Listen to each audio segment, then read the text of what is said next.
ကဲဒီနေ့မှလည်း6မသက်6နိုင်ရင်8000ရေဝက်လေးဖြစ်ပါဒီဘက်က60ကနဲ့6ကတော့ 1k ရရင်နိုင်မယ်ဟိုဘက် ET က14ပေးထားတယ်ပွဲရတော့ကျန်းပြီကဲအဲ့မှာ2အောင်တော့တွေးရောနဲနေဗျာ ET ဒီဘော20နေနာခွလေးလေးပါဖြတ်ရှင်းတယ် ID ပွင့်သွားပြီအဲ့လေးဖြစ်ကန်နေပဲ 1k ရသွားပါပြီ ET ကကောက်လိုက်တယ်အရောက်ကဲ14တောင်ပေးဆိုဆို ET ကလည်းခြေတော့မော်ဦးထင်တယ်ကဲအလိုက်တင်ကဲဘာလေးပဲစားနေတော့ကဲဘာလေးမှာတွေ့ပြီးကျွန်တော်20တင်ထားရှောင်းပြီးရောဟေးအဲ့ဒီလေးပြန်ကန်တောင်းပြက်လာရောဟေး ET ဓာတ်မေကြီးကလည်းနာလိုက်တာကွာကဲလိုက်တင်ကဲတွေးရောနဲပါပြီရောဟေးဖရစ်ကာကြီးပေးသွား ET ဘက်ကတော့ကဲချီပေါင်း20တင်ပြီးတော့တောက်ရတော့ဝင်ပြေးထားလိုက်လေကဲနောက်က ET ကလိုက်လာပြီ ET တောက်ရကြီးချီပေါင်း20တင်ထားရနော်အဲဘုံလေးနဲ့အေးအောင်ရေးအန်နေများလိုက်တာ 1k တရားနဲ့ ET ဘက်ရှုံးပြီ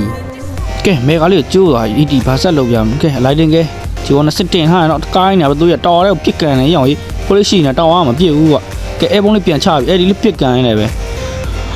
4Z နဲ့ပဲ ET ဘက်ကပဲနိုင်ရရှိသွားပါပြီကောင်းလိုက်တာအေးအောင်ရေး